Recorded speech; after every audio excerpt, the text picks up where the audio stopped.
मॅडमनी काय सांगितले आणि तुम्ही काय सांगणार आहात? आमच्या नावावर रजिस्ट्री असताना आम्ही त्यांच्याकडे किती वेळा आलो की आमचा फेर करून द्या, आम्हाला फेर करून द्यायला नाही. लाने साहेबाला 3 वेळा येऊन भेटलो आम्ही इथं. तर लाने साहेब आम्हाला काहीच देत नव्हते. आम्ही येड्यासारखं उभं राहायचं आणि घरी निघून जायचं. आमचे खरे कागदपत्र असताना यांनी खोटे केले आणि ज्यांचे खोटे होते समोरच्या पार्टीचे त्यांच्याकडे एकाच दिवसात त्यांनी फेर पण टाकला, पास पण केला, आदेश पण काढला. सगळं एका दिवसात कसं झालंय? आम्ही 3 महिन्यांना फिरतो तर आमचं म्हणे तुमचा नेमच बसत नाही आणि त्यांचं एका दिवसात नेमात बसलं सगळं काही. माझ्या नवरा 28 वर्ष तिकडे सर्व्हिस करून आल्या, आता 3 वर्ष घरी आलं तर 3 वर्षांना आमच्या मागे हे सुरू केलं त्यांनी. ताई तुमची काय मागणी आहे? माझी मागणी माझं जे त्यांनी जे चुकीचं केलं ते योग्य करून द्या. माझ्या नावावर माझा फेर झाला पाहिजे. किती एकर शेती? न्याय द्यावा मला, हीच माझी विनंती आहे. 1 हेक्टर 9 वार. तुमचं नाव? गाव चिखली. तुमचं नाव? अरुणा प्रभाकर कुलकर.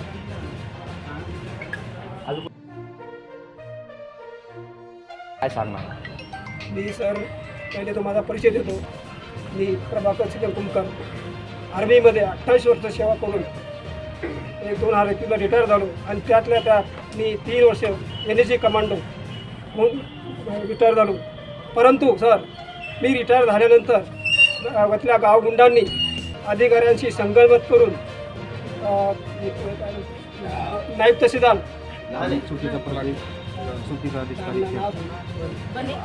अतुल बने साहेब आणि तलाठी साहेब पवार साहेब आणि मंडळ अधिकारी साहेब लहाने साहेब यांनी संगमत करून माझी चिखली शिवारातील गट क्रमांक 434 येथील 1 हेक्टर 9 वार जमीन त्यांनी संगमत करून एका दिवसात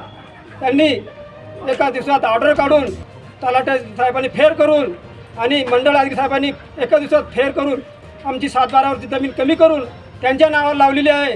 आणि मला माझ्यावरती मी तेवढी देशसेवा करून आलो आणि अधिकाऱ्यांनी माझ्यावर अन्याय केला आहे.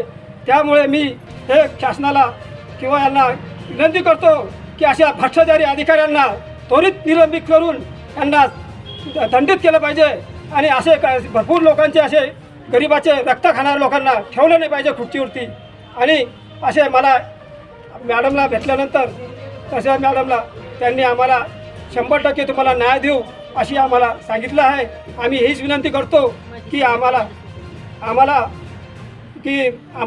योग्य तो न्याय देऊन यांना दंडित करावे हीच आणि विनंती करतो.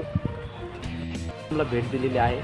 हे जे फौजी बांधव आहेत हे आलेले आहेत, तर आपण चर्चा केली. काय चर्चा झाली, काय सांगणार आहात? काय प्रकरण आहे? नाही, प्रकरण तसं फार गंभीर आहे.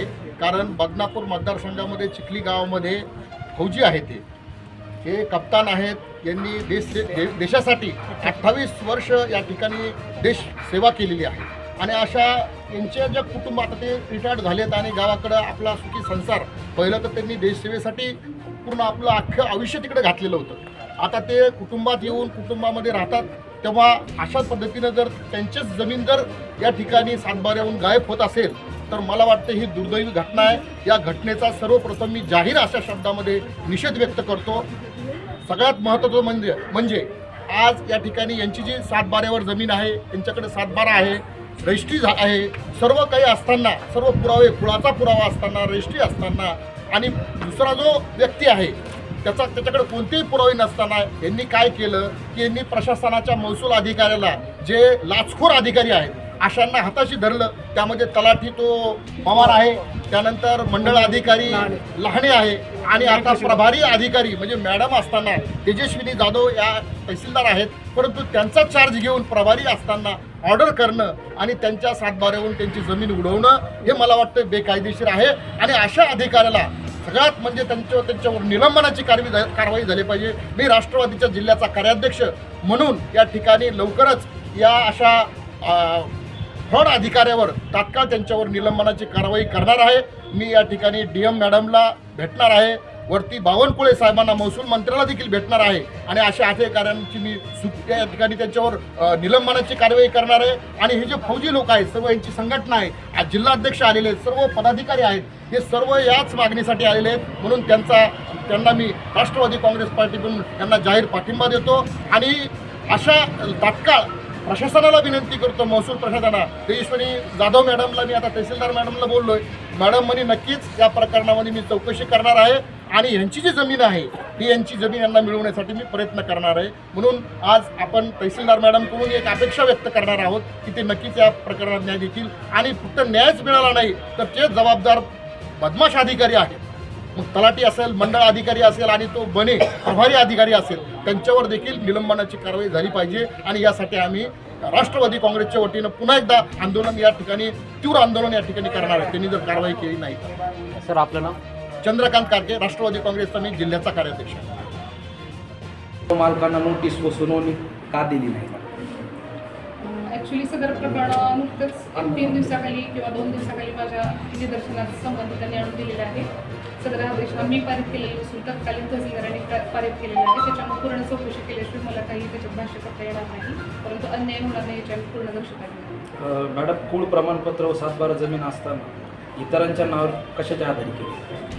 पूर्ण प्रकरणाचा अभ्यास केल्याखेरीज, सर्व दस्तऐवज तपासणी केल्याखेरीज मला सध्या भाष्य करता येणार नाही, परंतु नियमोचित कारवाई झाली नसेल तर आपण वरिष्ठांना त्याची माहिती देऊ. मॅडम, तलाठी व मंडळ अधिकाऱ्यांच्या अहवालाची सत्यता कशी तपासली याबद्दल काय?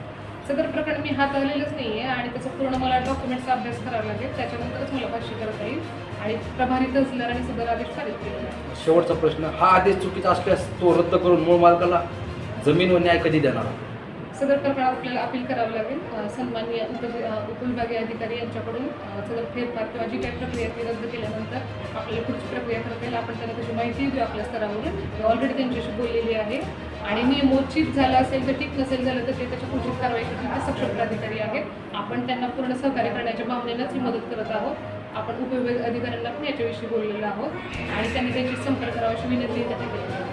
धन्यवाद. थँक्यू.